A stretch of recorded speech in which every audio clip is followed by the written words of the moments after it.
Before we get to today's show, man, I have a quick question for you. Do you desire to make an extra 6 figures on the side or maybe an extra 7 figures? I love the sound of that. Well, here's the truth, man. This year alone, my company, it makes on average 6 figures or more a month. And I want to give you 5 keys on how you can make an extra 6 figures on the side a year. Listen, man, my team and I have put together this system that can change your life. It took me from the back of my car to amazing opportunities into a very lucrative business. And I want to help you really go after your dreams, whether that's eliminating debt, starting a business, building your dream house, or buying your dream car, you name it, whatever that is. I'm going to teach you on September 22nd, within 90 minutes for absolutely free, how you can make an extra $126,000 this year. All you gotta do is go to the link in today's show notes. Go to anthonyneo.com/5 keys, register for free, get your girlfriend, get your boyfriend, get your brother, get your sister, because I'm telling you right now, in 90 minutes, this can change your life. Hey, let's get to today's show because this is gonna be a special one. Make sure you register. Peace out. So people, you don't cook and clean. Oh, so you hire someone if you have to. See, that's what you see when that system's in place. That way I can focus on other things. I know how to cook. I just don't have time. So we gonna eat now, but I want you to cook it. Now, which one do you want now? Let me ask you this question, brothers. What's happening? No capping. We with AO, about to get a plate bowl. Pull up to the table. Let's go. Yo, we're gonna get straight into it because, the fastest growing entrepreneur today, and I keep saying this, it's not brothers, it's not black brothers, it's not white brothers, it's not Hispanic brothers. The fastest growing entrepreneur is a strong black woman. And man, I've been hearing this name around the internet waves of this young woman, 35 years old, who has built a massive portfolio when it comes to real estate. And you all know me, like I'm the debt-free guy, but I'm starting to have this thought of if you're gonna get into really the real estate game, that's pretty much the only game I have no problem with taking out debt. So I did some research on her, and I said, you know what, bring her to the table because this queen is young, brother, she's single, and she's beautiful, and she has a mind. So she has the beauty and the brains, and I like her because she's in her 30s, you know what I'm saying? She's 35 years old sitting on 30 million. I'm like, well, get your behind to the table. But before we get to today's show, I want to thank our sponsors. Well, one of our sponsors of the show, Churchill Mortgage. You can go to anthonyoneal.com/Churchill. They are sponsoring today's show because they will help you get into your dream home. Real estate is flattening out, right? So you can actually get into it. And here's what I love about Churchill. They're not going by your credit score. They're gonna go by, who are you? They're gonna manually underwrite and interview you and go through the whole process. And they wanna help you get into your dream home, help you get into your first investment home. So my friends over there are locking in the lowest interest rate in the country. They are also much better than this whole Bank of America situation, because Bank of America's new stuff is only in 5 cities. Churchill is in every single city, and they're gonna take care of you whether you're black or white, and they're gonna even help you out with your down payment programs as well. So listen, go check out my friends at Churchill, anthonyoneal.com/Churchill. They're gonna give you a certified pre-approval today if you sign up today. They're also gonna give you an extra $5,000 to put down towards your, not down payment, but towards your, what do they call that thing? Closing costs. Not the closing costs. What's the other thing? Where you put it down. I haven't done it in a while. Earnest money. Yes. They're going to give you an extra $5,000 to put down towards your earnest money to make you a guaranteed buyer. So that way, you know what? If you have to back out of the deal, your seller will understand that you're a guaranteed buyer. So check them out, anthonyoneal.com/Churchill. So y'all, let's get into it because I got my girl, Davonne. Did I say it right? You did. Davonne Reaves. She's 35 years old and she's sitting on 30 million. When you say you sitting on 30 million, break this down for us. Well, thank you, Anthony, for having me on your show. Absolutely. I had to. Pleasure Hey, to be here. brothers, y'all better slide in the Oh my God. Talk to us. What you got? So I got 3 hotels. Yep. 3 hotels. I got some residential investment properties, but the majority of my real estate portfolio, the bulk of it is hotels. Hotels. Yeah. So what made you get into the hotel business and not the, housing businesses, like, single duplexes, multiple duplexes, stuff like that? Well, I actually started off in the hospitality industry. So I started off as a front desk agent. Front desk agent at a hotel? Yeah.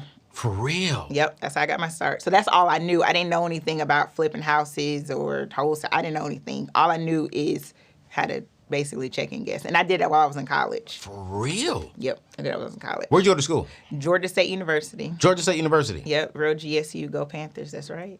In Atlanta. And so then, wait, don't hate. Don't hate. Don't hate, because don't hate on G State, right? Hey, listen, G State is all right. All right. We gonna table that. We gonna talk about hotels real quick, because I don't want to embarrass you on your show real quick. What was your degree in? My degree is actually in sociology and hospitality. Sociology and hospitality. Yep. So you knew you was going into the hotel business. But I didn't know I was going to ownership. Okay. Yep. So my goal was to actually become a general manager. For real? Yep. That was my goal. Is there money in general managers? Yeah, absolutely. Like, once you really get into it, how much could you make? It depends on the size of the hotel, and it depends on how long. Some general managers are making close to $500,000. What? Yeah, because they get stock options. Yeah. $500,000 being a general manager. Yeah. How many black people are in that? It's not too many black general managers. It's more than when I was in the industry. Okay. So probably a small percentage, probably like less than 10%. Yeah. Of the big boxes. There are, of course, black general managers at the smaller hotels, but there are more grown number of women there. Real? And black, yeah. Okay, cool. So you're working the front desk. You're working the front desk, yeah. And how long did you work the front desk? I worked at the front desk, probably about, 2 or 3 years, maybe. Then I got promoted, so I did other things, and then I was a trainer. So I would go around the country and train folks. Train folks. Yeah. Okay, cool. Yeah. You work in the front desk. At what point did you say, you know what, Davonne, I want to get into actually owning a hotel? What hit you? What made you want to do that? So I joined this organization called Under 30 Gateway. It was the American Hotel Lodging Association, which is one of the largest hotel associations, and they had an organization called Under 30 Gateway. Okay. And so at the time, I didn't know you could own a hotel, because Hyatt owned the hotel that I worked at, so I didn't know you could own it. Okay. So I joined this organization, and there were folks who were my age. They didn't look like me, but they inherited hotels. Inherited as far as it was given to them by their family. Right. So, I inherited a house, but they inherited a hotel. I was like, so this is different level. This is a different level of real estate. Yo. Okay. I was like, wait a minute, break this down for me. Yeah, some folks who owned a hotel development firm. Yeah. So I was like, and I'm thinking I'm a superstar, right? Until I meet these folks. So, but they didn't look like me. So basically what I'm saying is it was like the light bulb just clicked. Ding, ding, ding, ding. Let me get into it. Let me get into it As a black woman. Right. Now, getting into it, and I'm going to keep it real, was it hard because of your color? It wasn't because of my color, it was because of my age. Oh, so how old were you when you got into it at first? So I was always either the youngest black or the only female, and a lot of times all three. So how I actually got into the ownership side, transitioning from operations, working in the front office, I took a non-paid internship. Okay. So I took a non-paid internship because I needed that experience to get into consulting and the transactional side. Wow. Yep. So I did that in the morning from 9 to 1, and I worked at the Hyatt from 9 to 12, and I worked at the Hyatt from 1 to 9. So I did that for about 3 months. Okay. And I was like, okay, I love this. The company took me on full time, and I left the Hyatt, and it's been history ever since. Yeah. So now you do this full time. I do this full time. So during that time, I was learning. Okay. So I was in doing feasibility studies, and basically what a feasibility study is looking at a piece of land and seeing what you can do with it, seeing if it's feasible or not. And so that's where I learned the financial projections. I learned about how to put a deal together, learned about how to raise capital. And I learned it from hotel owners because that's what we were consulting. So I was getting paid to build my experience. Are you? They didn't know I wanted to be a hotel owner. Right. They just thought I wanted to be a consultant for the rest of my life. How much were you making before you became who you are today? Like on an average year? You mean before my consulting? Before I bought my hotels? Yep. Probably about low 6 figures. Low 6 figures? Yeah, probably about low 6 figures. No, not low 6 figures. Probably mid to high 5 figures. Are you serious? Yeah. Okay. Because I own my own consulting firm, so yeah. And your consulting firm helps people get into the hotel business? Correct. All right, let's talk about that because, I want to get straight into that. Yeah. the very first thing for the people watching right now, Yeah. they're probably saying hotels. Like, okay, cool.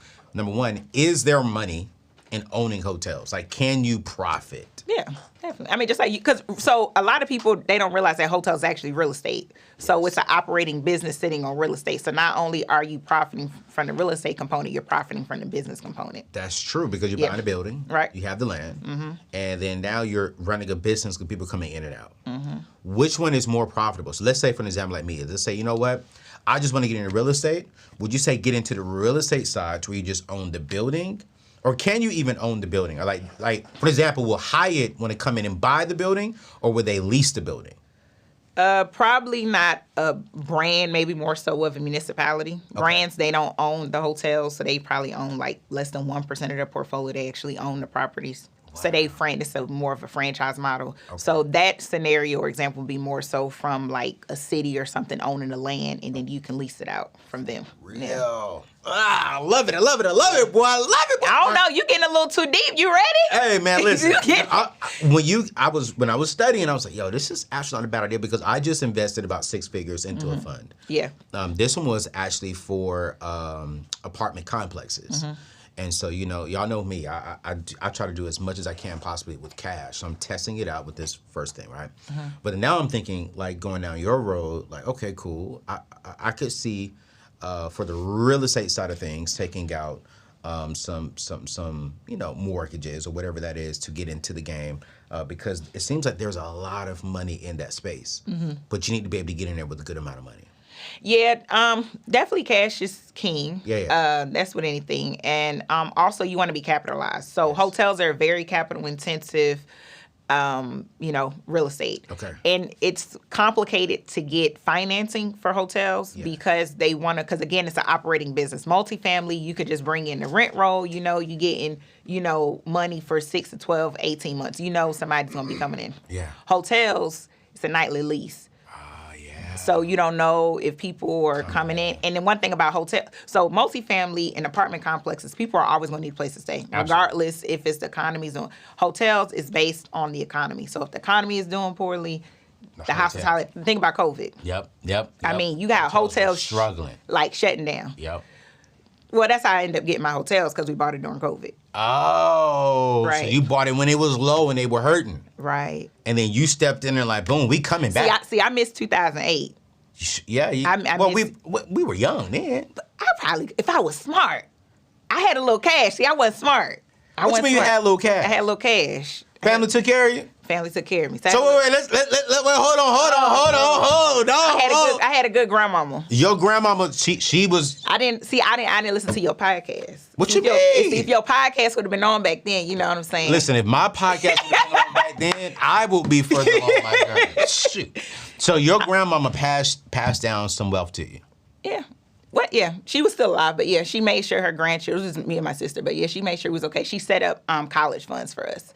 But since I got scholarships, I didn't really have to take advantage of it. Are you serious? Yeah. See, here's why I like that, right? Because I think oftentimes in the Black community, we teach struggle. Yeah. We teach like, hey, you know what I'm saying? We all had to struggle and fight through it. Yeah. Your story's a little bit different. You had to fight, but fight differently. I had to fight differently. Yeah. I wasn't, I didn't wrap my brain around what my grandma was saying when I was younger. I was young. It wasn't clicking. I knew everything. Yeah. Like I wasn't, so she always told me to keep a paid off house in the family.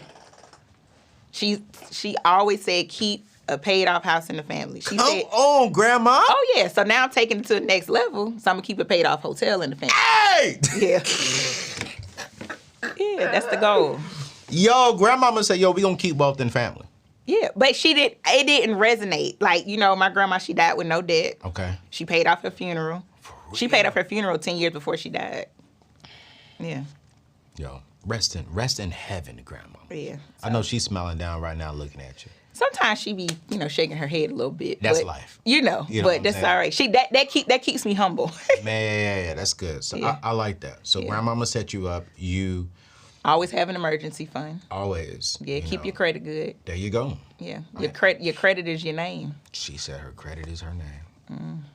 Yeah. I don't have a credit score. Well, I do. Yeah. I don't. Yeah. I have a mortgage. Yeah. I don't have a mortgage. Only mortgage I have is for my hotels. Yeah.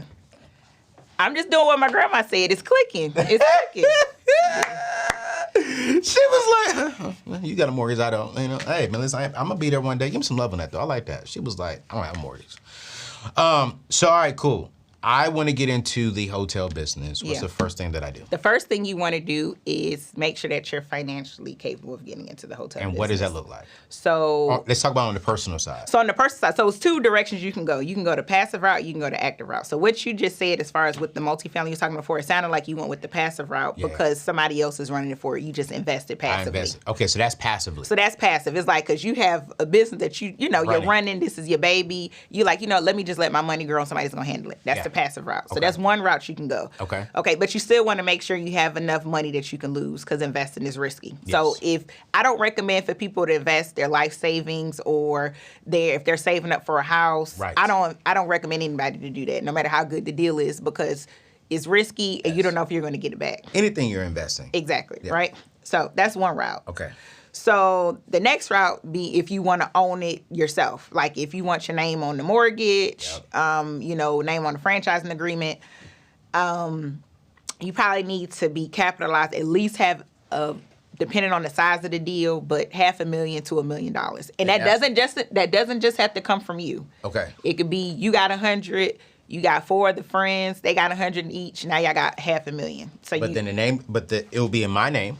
So let's say I got me, you, I got my producer, and my right-hand man, Alice, right? So that's 4 of us in this building right now. Yeah. So let's say we all come up with $500,000, we give it to you. Mm-hmm. You take that $500,000, but the mortgage is in your name, and then you will make contracts with us saying I'm an investor into your That's hotel. the passive route. Okay, so... And if you want to do, like, let's say we all come together and we form a partnership and you want to be a GP, then that's the active route. So maybe, your role, my role could be I'm raising capital or something or negotiating, with the brands. And maybe since you have relationships with the banks, then you're working on the bank side. Like, everybody, has a role. And so since everybody has a role, so maybe you put in, 150, somebody else put this, and then your equity split can be based on what you contributed to the table. So the average person is not going to have $500,000 to invest. Some people do. Some people don't. Especially if they're going to capital route as far as in getting the capital. Yeah. People typically on the first time, unless they come from a different, well-off background, typically people don't have. I don't see it too much. All right, cool. So let me answer this question, and I'm gonna answer with you. Okay. If I'm drowning in debt. Okay. On my personal side of things, should I go borrow another $500,000 to invest into the hotel? Think about that answer. No, and I'm not a financial advisor, and I always say to that, talk to your financial advisor because every situation is different. But it's like, if you have $500,000 and then you got personal. You're drowning in debt. I don't personally think that may be the best decision. That's why I was saying that the first thing you should do is check your personal financial statement, right? Or check your personal balance sheet. And if you don't know how to do that, then work with the financial. So that's why I always say that's the first thing. She cool with me, y'all. That's the first thing. She cool. She cool with me. Because I was gonna let her answer. I want her to be her true self because she got 30 million. She's sitting on 30 million in her portfolio. So I always respect everyone's opinion. But no, if you drowning in debt. Yeah, I wouldn't recommend that. Don't do that. I get that a lot. People are like, oh, my credit is messed up. I'm like, go ahead and get your credit fixed first. Absolutely, yeah. And then come back. It's okay. Just go ahead and get that taken care of. And here's my thing. Why are we building on a rocky foundation? Right, exactly. And as I'm growing, as I'm evolving, I am changing just a little bit of my ways. And I think when it comes to real estate, especially within the Black community, we need to become owners. Yeah. And that is why I invested the passive route. Right. And I gave 6 figures because you're right. I have this business, this brand that I'm building. Well, that's not your expertise, right? Yeah. And then it's going to take you so long. Now you're taking away from what you're really doing, what's your passion to focus on this. You know what I mean? And that's not. So let's say someone says, oh, you know what? I don't have $500,000. I don't have the opportunity to do that right now. I just got out of debt. I'm just now built my emergency fund, so I only have $10,000, $15,000 right now. It sounds like their route may be going towards like the passive. The passive. Yeah, their route is the passive. And you are now even offering like a fund type thing, right? Yep, it's a crowdfunding platform. It's called Vestor. Vestor. Yep, Okay, yep. So we are probably one of the first crowdfunding platforms for hotels. So break this down, and I'm talking about to the kindergarten level, because my people are like, okay, what are y'all talking about? This What is crowdfunding? What is crowdfunding? Crowdfunding, essentially what it is old school. Is people pulling their funds of money together. Remember that 15,000 example you just used? Yep. So, let's say 10 people coming together at 15,000. Now you got 150,000. Yeah. So let's say Anthony, you wanted to buy your hotel. Right. Right, but you needed $1 million, and you only had 100,000. Yeah, okay. yeah. And so you put the deal on the platform on Vestor.com. We go through the due diligence and everything, and so you want to raise the rest of the funds. So now we have folks from your community or friends and family. They can actually invest. They can come in at the 10,000 because maybe they didn't have 100,000. So they can come at the 10,000. Maybe they could partner with their family. They got 5 the other thing, and they can come in and now they can invest. And this crowdfunding platform, both accredited and non-accredited folks can invest. And so what an accredited investor, for those who don't know, accredited investor is someone who makes over $200,000 a year or has a net worth of $1 million or more. Okay.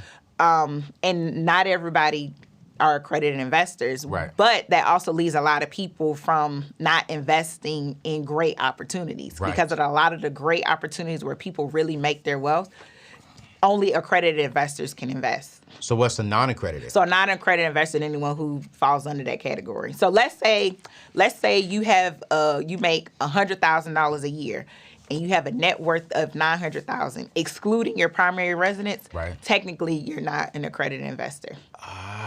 You have to make over $200,000 a year, and you have to have a net worth of $1 million or more, excluding your primary residence. Wow. And by the SEC's definition, that means you're an accredited investor. Wow. And if you're married, you have to have a combined income of over $300,000. So, okay, let's say this person, non-accredited, comes in and says, all right, I got 5,000. Yeah. I know like what my program just did, right? But what would you say is the bare minimum if they're not investing with you, right? And they go into another fund, they're brand new into this. What should they be looking for up front? So I'm giving, Davonne $5,000. Am I looking for $5,000 back plus 5%, 10%? That it depends on the deal. So every deal is different. Every deal is going to be structured different. So you want to go in and ask these questions. You may, and this is just due diligence regardless if a hotel or not. Who is the sponsor? Meaning who is putting the deal together? Does this person have experience? Have they closed before? Who are the members on their team? Ask them those tough questions. When are you going to get your money back? How are you going to get your money back? Is it dividends? Ask those types of questions. Regardless if it's $5,000 or $100,000 or $1 million. Ask still those tough questions. Tough questions. Oh yeah, it's your money. You worked hard for it. Yeah. I said, when am I getting my money back? How much can I expect in return? How many of these have you done? How long have you been in it? Who's on your team? I didn't ask that question. Who's on your team? I think I may text them. Yeah, you want to ask on your team because because you can't nobody knows everything. Got you. So you want to have a team, and that includes lawyer. Oh. It includes who's going to manage the property, right? Yeah. So that's probably the most important person on the team, if not the most important. I mean, literally, because the operator is going to be operating the business day to day. So you're looking at a multifamily, that's the property management company. Wow. So how are they marketing? How are they keeping tenants in? How are they resolving tenant issues because you want to keep that apartment complex full? Wow. How are they managing the cash flow? Yeah. Right? Okay. So hotels, same thing with the management company. Okay. How are they operating your hotel? It's a service-based business, right? So how are they taking care of your guests? Because if you don't take care of your guests, they're not going to come back. Gotcha. And you have to shut down the hotel. How are they managing the cash flow, right? Gotcha. And then if you're not an experienced hotelier, then you need to have an asset manager to manage the management company. Because if you don't know what you're doing, you're just going to believe the management company. And then, at the end of the day, nobody's going to take care of your property like you. Yeah, right. So you need to have somebody that's on your team that'll be able to advise you to make sure that your property is profitable, so that way you can take care of yourself. And if you have any investors, making sure the investors get their money back. She's 35, sitting on $30 million in the hotel and just real estate business, man. I'm extremely excited to have this queen at the table because she is full of wisdom. And here's my thing when it comes to like knowledge and wisdom, it's how do you apply it? How do you learn and how do you apply it? And you could literally tell she's listened to her grandma. I want to thank our second sponsor of today's show, Prize Pool. Prize Pool is, in my personal opinion, the #1 savings app in America because it's online. It's going to give you high yielded returns when it comes to dividends and interest and just rewards. I want you to go over to anthonyneal.com/savings because if you open up an account and let's say for an example you're already at Prize Pool and let's say you put $300 into that account, they're going to give you an extra 10,000 tickets to go towards their grand prize of $25,000, $15,000 at the end of the month. Then every single week they're giving out an extra $1,000, $5,000, $10,000.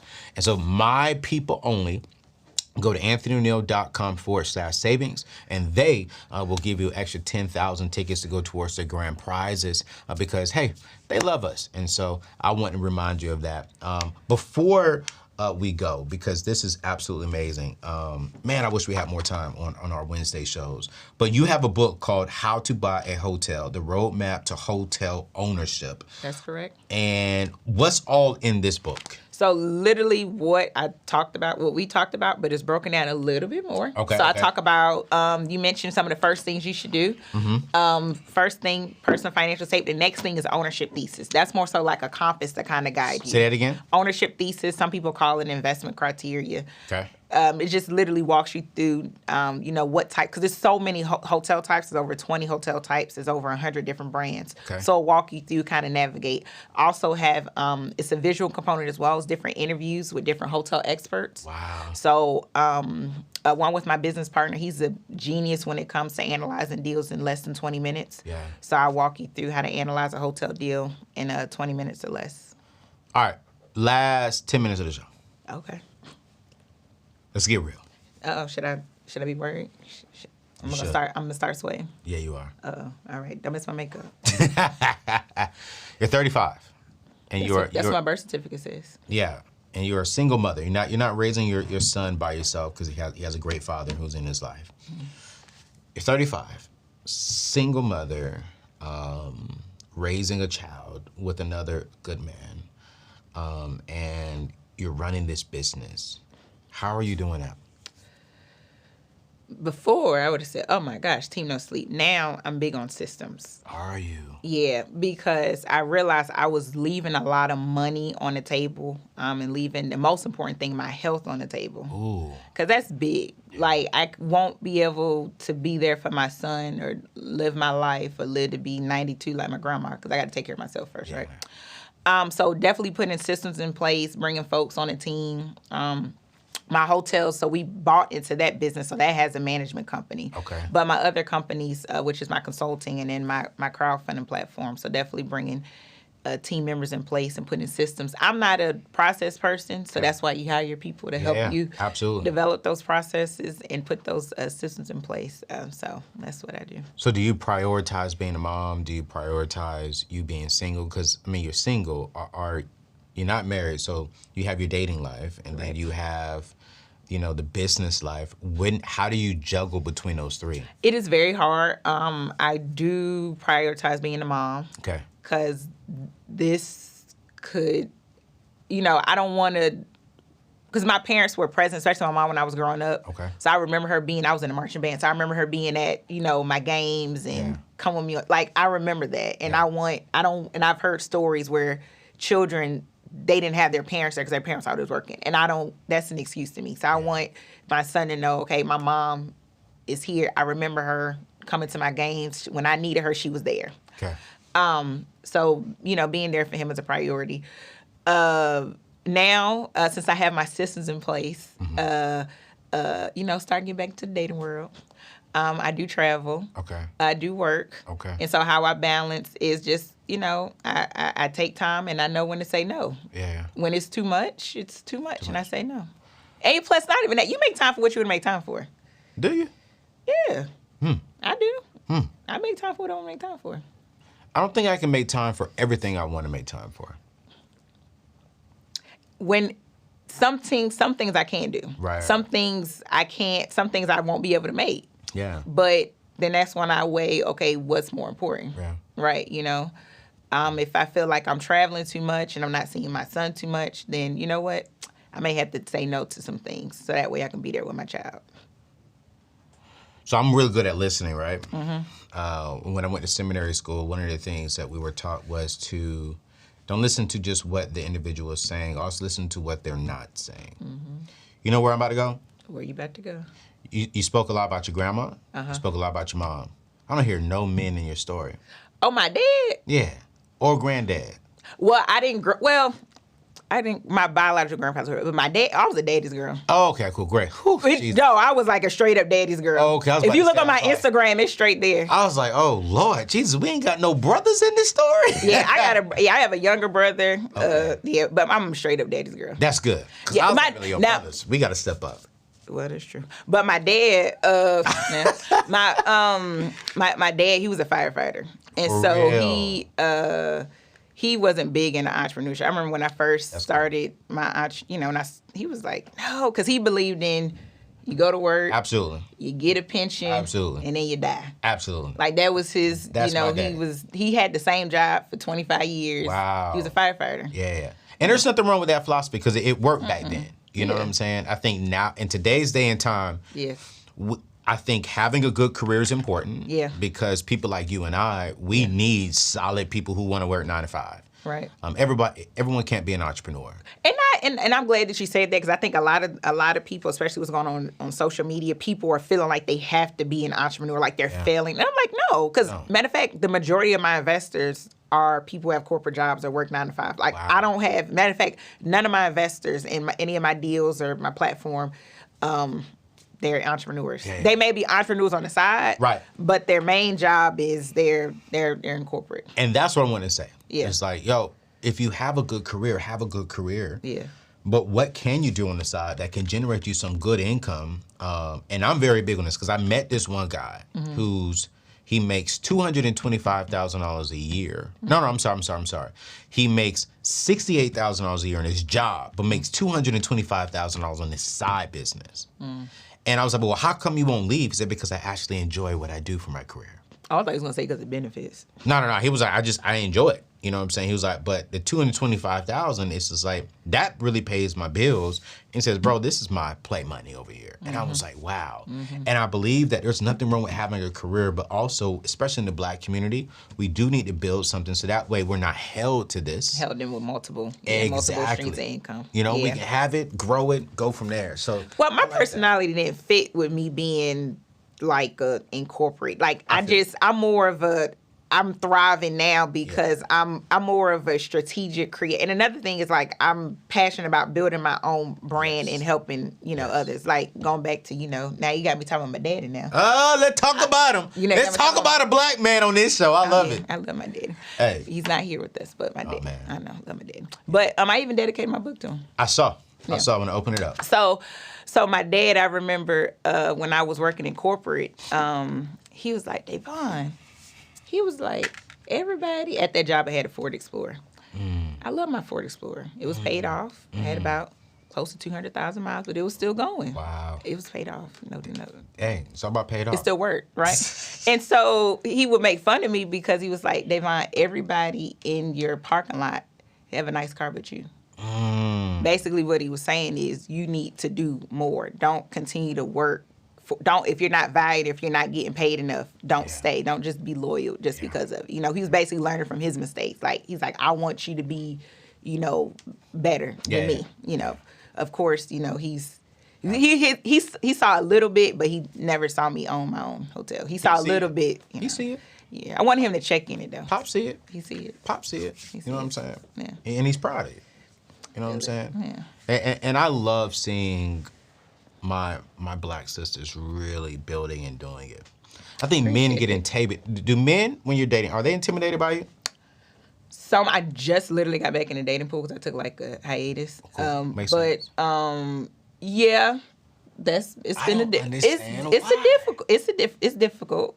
Well, I think sometimes, in my opinion, again, it's just my opinion, sometimes they think probably when women are too appear to be dominant, that they may not, be as submissive as they want. They may be too dominant. Wow. But a lot of times as women, sometimes we don't have a choice. But if we're feeling comfortable, or if somebody comes in that role, it's cool. I think sometimes men think, I don't have hotel money. Well, I didn't ask you to have hotel money. I didn't ask you that. I didn't ask you to buy me a hotel. So it's other ways that you can impress me. You just led off with, I don't have hotel money. I'm like, I didn't ask you that. You're not even trying to get to know me to see what I like, to see what I want. You may be like, oh, okay, that's cool. Hotel money? That's what people say to me. I'm like, I didn't ask you for that. Brothers, we got to step up to the plate. Yeah, it's the other thing. So would you date a guy who just works a normal 9 to 5? Yeah, I will. No, the reason I'm saying it because no, I would. They don't have to be an entrepreneur. Yeah, if he has a 9 to 5. Okay. Yeah. Would you date a mechanic? If he owns the mechanic business. CJ, Alex. I was listening to this Clubhouse room yesterday, and she said she would never date a mechanic, and all of us was like, yo, do you understand? Like, these mechanics make good money, especially if they own this. Okay, for one, I'm not doing my oil change. So if the light fixed, there you go. I mean, so it's other things. Like, as long as somebody's, as long as somebody treats you right and love you right. Is if he does have a 9 to 5, does he have an entrepreneurship mind? It's not about the income. It's about the mindset. It's really more so the mindset. And also, he needs to be confident and secure, right? I don't want to go home feeling like I'm competing with my partner. Like, we should be rooting for each other. Yo, put this camera on me, CJ. Ladies, I want y'all to comment in the comments if you're watching this on YouTube. If you're listening to this on podcast, jump over to YouTube for me real quick and just answer this question. Do you all feel that men are insecure when it comes to a successful woman, whether you're black, white, Hispanic, whoever you are, right? Because if so, I think I'm gonna do a show with men about why they do not want, because I have heard men say that they don't want their woman working, but I'm like, is that because you just want her to be free and just focus on home, or is it because you're kind of insecure with the woman? And I think sometimes, I do believe this, that sometimes I think ladies get it confused. I don't think it's because they think men are insecure. I think it's because men just really want their wives to be at home. And I heard one guy, and I'm keeping it a buck, it's on my show. One guy said he just want to be able to have all the sex he can with his wife, and she just focus solely on the family. But the women can do that. Women can do what? Women can do a lot of things. Y'all can. We can do a lot of things. But if y'all are working, building like you, let's be real, you married, you come home.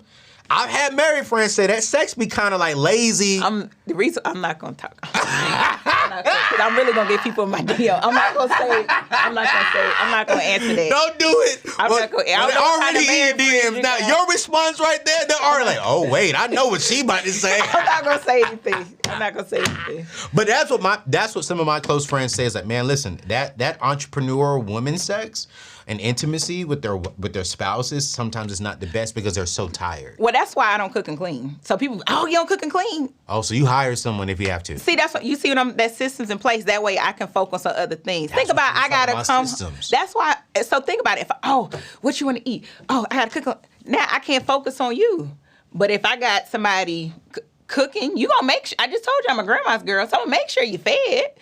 I'm not gonna cook it. Now I know how to cook. I know how to cook. I just don't have time. So we gonna eat now, but I want you to cook it. Now, which one do you want now? Sometimes people can be a little too picky. So brothers, let me ask you this question. Okay. Let me ask you this question, brothers. What she's simply saying without saying it, because I can say it on my show. She said, listen, I'm gonna make sure you have all the intimacy you need, but we're gonna hire someone to cook. So do you want a wife who will cook and give it the not so good, or do you want to hire? And I like how she said it. Do you want to put systems into place that will help y'all's relationship long run? And I like that. I really do like that because that's for me. Like I have systems in place. Like so when we're recording 1 week out of the month, I actually hire a chef to come in and cook for us. Right. Because when I've learned, when me and CJ was in here at the beginning before Alex joined the team, we sometimes had an attitude with each other because we weren't eating good. And y'all didn't probably have any women. And we had no women. Yeah, because men, y'all be so focused, y'all don't think to eat. Grinding. Women, we come in and be like, listen. Yeah. And then, and it was my good friend, she said, you need to hire a chef. And then I called my CPA and I said, yo, can I write that off? Because I wasn't about to pay for a chef if I can't write it off. But then when I looked at it, she said, absolutely. And when I look at the money, I'm maybe spending about maybe an extra $700. But look how much time you're saving. And look how much now you're thinking, you're focused with me. People get on me now. My family even get on me. The women what you mean you don't cook? I don't clean either. Get somebody, I got too much. I ain't even mad at that though. Because if we put systems into place and there's food and the house is clean and you oversee that as my spouse, and I'm still getting some. And the thing is, I let them know up front. I let you, so it's not like, man, dog, she don't even cook. No, you knew that, because I told you I don't cook. I can cook, I just don't want to. I ain't even mad at that. Because as long as you overseeing it and making sure we good. Yeah. Matt. Because I don't like a junky house, because that'll make me all stressed out. Ladies and gentlemen, her name is Davonne Reaves. Oh my God. She is single, 35, sitting on 30 million. We're going to tag her information in today's show notes. Oh my gosh. So brothers, all I'm going to say is you don't have to own a hotel or have hotel money, but you do got to have some brains on you, you know what I'm saying? But seriously, solid woman. I want you all to get a copy of her book. I wish we had a lot more time on this show, but this show is all about exposing financial messages that are not really seen out there. And she's 35 and she has the wisdom. And I'm going to actually end up doing something with her on the passive side because I don't have the time to be an owner like that. But I do believe in investing. So don't forget, I have no problem with you investing. But make sure before you invest, on the personal side, you're debt free. You know what I'm saying? She don't have no mortgage like I do have a mortgage. You know, she don't have a car note. I don't have a car note. But on the business side of things, she's making the proper investments because she's secure over here on the personal side. Yeah. So if you want to learn how to do more of that, get a copy of her book. We'll put the link in today's show notes. Hit her up on IG if you want to learn more about her and what she's doing. My sisters, I love you all. You all are winning. I want to, again, thank today's sponsors, Churchill and Prize Pool. Go to anthonyneal.com/Churchill to get into your dream home or especially get into your first real estate investment portfolio. They would love to help you over there. They're helping me out with mine.